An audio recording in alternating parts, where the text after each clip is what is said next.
Monsieur le rapporteur, je vous laisse tout de suite la parole afin que vous nous donniez votre sentiment sur les différentes dispositions dont notre commission s'est saisie. Merci Monsieur le Président, chers collègues. Le projet de loi ÉLAN portant évolution du logement, de l'aménagement et du numérique, dit texte de loi ÉLAN, déposé le 4 avril 2018 et renvoyé pour examen au fond à la Commission des affaires économiques de l'Assemblée nationale, contient quelques dispositions, certes peu nombreuses mais ô combien importantes, intéressantes tout particulièrement à notre Commission des affaires culturelles et de l'éducation, qui s'en est donc saisie pour avis. Le projet s'articule autour de 4 grandes priorités, chacune portée par un titre du texte. Il vise en premier lieu à construire plus, mieux et moins cher, en cherchant à donner aux professionnels les moyens d'être plus efficaces. Dans cette perspective, il crée, à côté des opérations d'intérêt national, OIN, deux nouveaux outils, le contrat de projet partenarial d'aménagement, PPA, qui pourra lui-même déboucher sur la définition de grandes opérations d'urbanisme appelées GOU, devant permettre de mieux associer le niveau intercommunal. En second lieu, le projet de loi propose une réforme structurelle du secteur du logement social afin de le consolider et de lui permettre de mieux répondre à ses missions. Il entend par ailleurs favoriser la mobilité et la mixité sociale dans le but de mieux répondre aux besoins des occupants et notamment de s'adapter aux exigences d'une plus grande mobilité professionnelle. Il vise enfin à améliorer le cadre de vie et propose la création d'un contrat pour la revitalisation des centres-villes. Notre commission s'est, sur les 65 articles que comporte le projet de loi, saisie pour avis de 7 articles ou parties d'articles. Les articles 1er et 2, pour ce qui est de leur disposition étendant le champ d'application du permis d'innover, institué par la loi 2016-925 du 7 juillet 2016, relative à la liberté de création, à l'architecture et au patrimoine, dite loi LCAP, donc élargissement au périmètre des GOU et confirmant son application dans le périmètre des OIN avec les nouveaux articles L312-5, L102-13 du Code de l'urbanisme. Les articles 3 et 5 également, pour ce qui est de leur disposition excluant l'application de la loi 85-704 du 12 juillet 85 relative à la maîtrise d'ouvrages publics et à ses rapports avec la maîtrise d'œuvres privées, dite loi MOP, pour les ouvrages d'infrastructure situés dans le périmètre d'une OIN ou d'une GOU, c'est le paragraphe 5 de l'article 3, et les ouvrages de bâtiments dont la maîtrise d'ouvrage est assurée par le concessionnaire d'une opération d'aménagement, paragraphe 3 de l'article 5. L'article 15, relatif aux avis des architectes des bâtiments de France en secteur protégé, avis simple et non plus conforme. Un avis simple et non plus conforme serait désormais exigé pour l'installation des antennes de téléphonie mobile et pour les autorisations de démolir portant sur les bâtiments insalubres ou frappés d'un arrêté de péril. L'article 20, pour ce qui est de sa disposition prorogeant de 3 ans supplémentaires l'application de l'expérimentation de la conception-réalisation sans justification particulière octroyée aux organismes de logement social. C'est le paragraphe 1 de l'article 20. Et enfin, les paragraphes 5 et 6 de l'article 28 sur le logement social qui, respectivement, exonèrent les organismes du secteur des obligations prévues par la loi MOP de 1985 et reviennent sur une des dispositions de la récente loi LCAP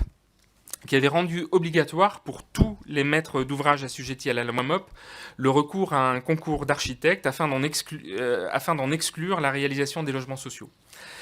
Au-delà de ces dispositions, j'ai porté une vigilance particulière sur toutes les autres dispositions du texte qui peuvent avoir un impact sur la qualité architecturale des constructions nouvelles et des aménagements, notamment l'article 19 qui habilite le gouvernement à prendre par voie d'ordonnance des mesures pour adapter le régime applicable au contrat de construction d'une maison individuelle en préfabriqué, et l'article 54 qui porte création des contrats pour la revitalisation des centres-villes. J'ai pour cela procédé à plus de 25 auditions, entendant aussi bien des architectes et des organisations représentatives de la profession que des représentants des bailleurs sociaux ou des représentants des conseils d'architecture, d'urbanisme et de l'environnement, CAUE, et des agences d'urbanisme. J'ai également reçu des représentants d'associations de défense du patrimoine et l'Association nationale des architectes des bâtiments de France. Je me suis entretenu enfin par visioconférence avec différents acteurs ultramarins, élus, représentants associatifs et architectes, afin de mieux cerner les enjeux propres à l'application en Outre-mer des dispositions de ce projet de loi. Ces auditions étaient extrêmement riches d'enseignements. Sur la forme, tout d'abord, il apparaît assez clairement que certaines dispositions du projet de loi, qui reviennent sur des articles de la très récente loi LCAP, marquent une forme de revanche de certains acteurs de la construction que cette loi n'avait pas satisfait et qui avaient estimé que la préparation de la loi LCAP avait manqué de concertation.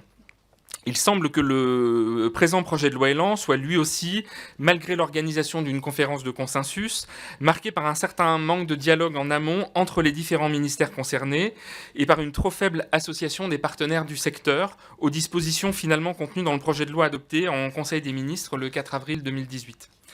Les prises de position des uns et des autres s'en trouvent d'autant plus outrées, sans doute que nécessaires. J'ai le sentiment qu'une convergence des points de vue reste à portée de discussion, si tant est que le cadre de cette discussion soit trouvé. Ainsi, la loi MOP, comme le concours d'architectes, ne sont pas tenus par leurs défenseurs comme des modèles idéaux et tous s'entendent sur la nécessité de moderniser la première et de simplifier le second, là où le projet de loi adopte une démarche plus radicale de suppression.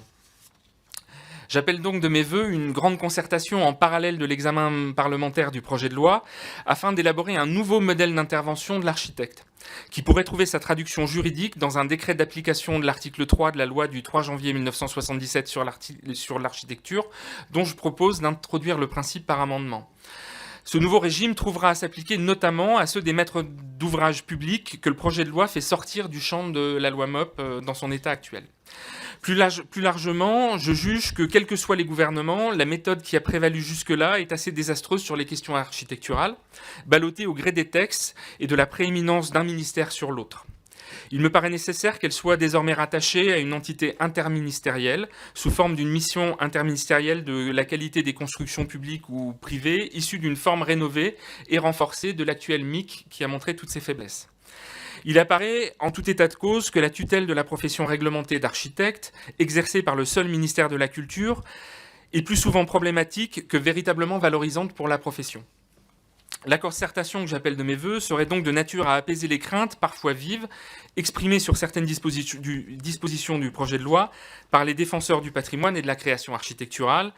N'oublions pas que la création d'aujourd'hui est le patrimoine de demain. Et n'oublions pas non plus que les lois de 77 sur l'architecture et de 85 sur la maîtrise d'ouvrage public ont été élaborées en réaction aux errements de la construction après-guerre où l'absence de règles, justifiée par l'urgence de reconstruire le pays et l'absence de prise de conscience des enjeux qualitatifs, a laissé produire des bâtiments de piètre qualité dont nous ne cessons aujourd'hui de payer le prix sous de multiples aspects.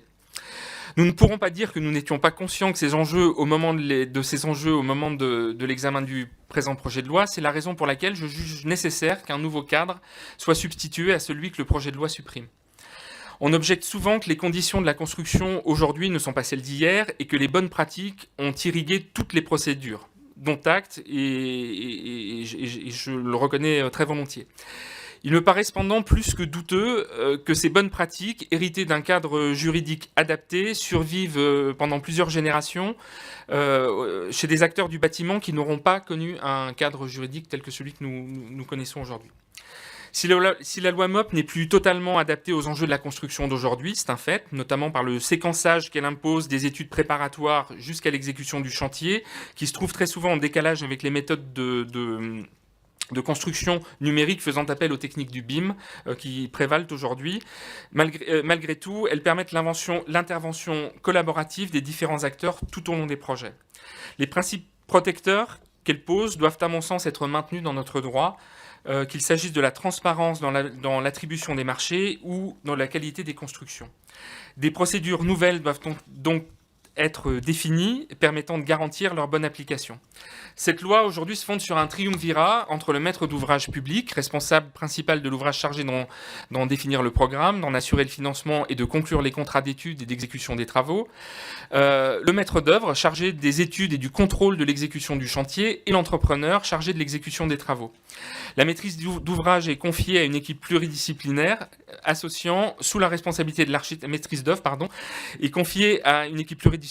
associant sous la responsabilité de l'architecte un bureau d'études, mais également, si le projet le justifie, un urbaniste, un paysagiste, un acousticien, etc.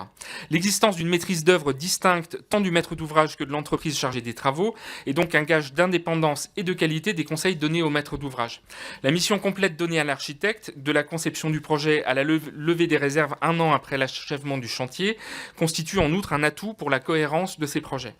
La qualité architecturale des constructions est un enjeu de long terme pour notre pays, qui doit rompre avec cette France moche, souvent décriée. N'oublions pas les enjeux touristiques touristique associée à la qualité patrimoniale de nos centres anciens. Le programme Action Cœur de Ville, lancé par le gouvernement, s'inscrit d'ailleurs pleinement dans cet objectif. La construction de logements neufs ne constitue pas l'unique réponse aux besoins de nouveaux logements. La réhabilitation des centres anciens constitue en effet une bonne réponse à l'étalement urbain et à la multiplication des constructions nouvelles au détriment des terres agricoles et à la revitalisation des commerces comme aux enjeux de pollution atmosphérique. Elle fait cependant appel à des compétences plus délicates à manier que la construction bétonnée ex nihilo. Cet enjeu de la protection du patrimoine est soulevé avec une particulière acuité par l'article 15 du projet de loi qui remet en cause, dans deux champs très restreints, l'installation des antennes relais de téléphonie mobile et la démolition de bâtiments insalubres ou en état de péril, le principe de l'avis conforme de l'architecte des bâtiments de France, qui représente l'État pour des autorisations d'urbanisme délivrées par les maires ou les intercommunalités en secteur protégé au titre du Code du patrimoine. Si l'exercice de leur fonction par les ABF n'est pas toujours optimal, souvent par manque de dialogue en amont avec les porteurs de projets et les élus, le principe de leur intervention ne saurait être remis en cause, sauf à mettre à mal toute notre législation de protection du patrimoine. La rédaction actuelle de l'article 15, on sait qu'elle n'emporte que 2 entorses limitées au principe, ne remet pas en cause notre législation. Il en irait différemment d'initiatives remettant plus largement en cause l'avis conforme des ABF, initiatives contre lesquelles, croyez-le, je me battrai avec conviction. L'acte de construire, quant à lui, s'inscrit dans un temps beaucoup plus court, quelques années tout au plus, et répond à des enjeux de rentabilité économique qui peuvent entrer en contradiction avec la qualité du bâti et la qualité de vie de ses occupants.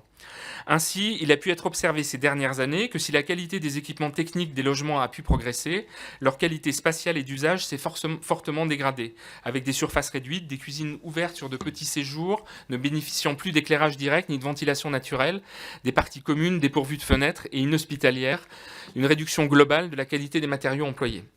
C'est dans la conciliation de ces différentes échelles de temps que s'inscrit le rôle fondamental de l'architecte qui prend en compte les projets dans toutes leurs dimensions.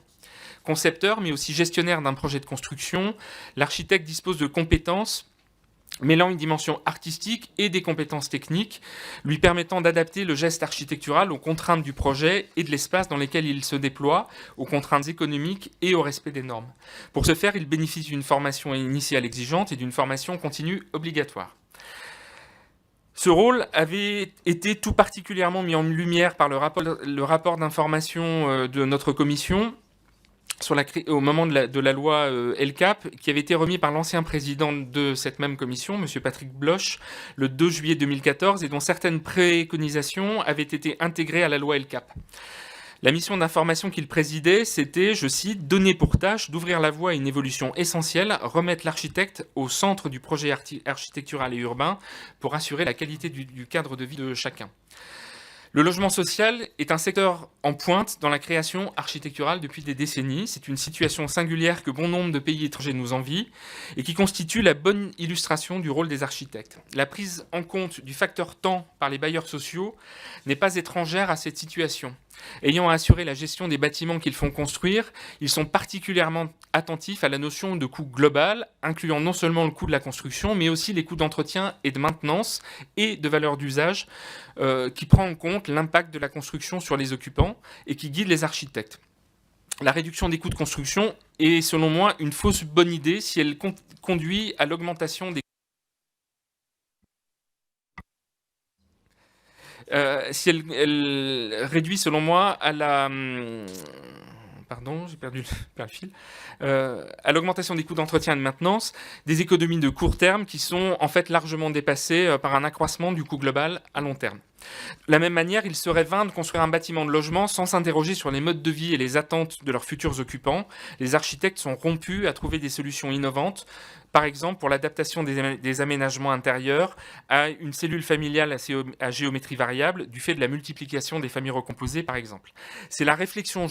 globale sur les usages qui permet qu'un cercle vertueux s'engage, fondé sur la fierté des habitants à occuper un beau bâtiment dans lequel ils se reconnaissent, dans lequel il leur est agréable de vivre, car son insertion dans l'environnement a été pensée et que les modes de vie actuels ont été intégrés dès la conception du projet. En matière de logement social, toutefois, l'explosion de la part des logements construits en VFA, vente en état de futur achèvement par des promoteurs privés pour le compte des bailleurs sociaux, est un sujet de grande préoccupation généralisée, tant du côté des architectes que du côté des bailleurs sociaux.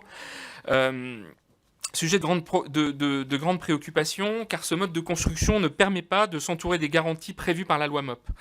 D'après l'Union sociale de l'habitat, la proportion de logements sociaux acquis en VFA avoisine 50% en 2016 contre 28% en 2010 et 5% en 2005, marquant un changement structurel. Cette situation mérite d'être rapidement analysée dans la mesure où la construction en VFA est globalement plus coûteuse que la maîtrise d'ouvrage classique, alors même qu'en matière de logements sociaux, ce sont des fonds publics qui sont mobilisés.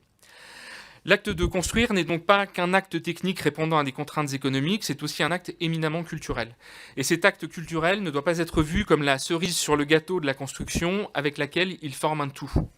En fixant les conditions de la construction des logements, le présent projet de loi aura donc un impact important sur la qualité architecturale des nouvelles constructions et la qualité de vie de nos concitoyens au cours des prochaines décennies, d'autant plus que directement accessible, l'architecture des bâtiments s'impose à tous. Contrairement à un musée ou un spectacle où le public choisit de se rendre, ce premier accès à la culture qu'est l'observation de l'environnement architectural dans lequel on se trouve est libre et gratuit. Il est aussi incontournable, d'où le devoir qui s'impose aux constructeurs de nouveaux bâtiments de préserver la qualité architecturale. L'architecture est une composante importante de l'identité culturelle.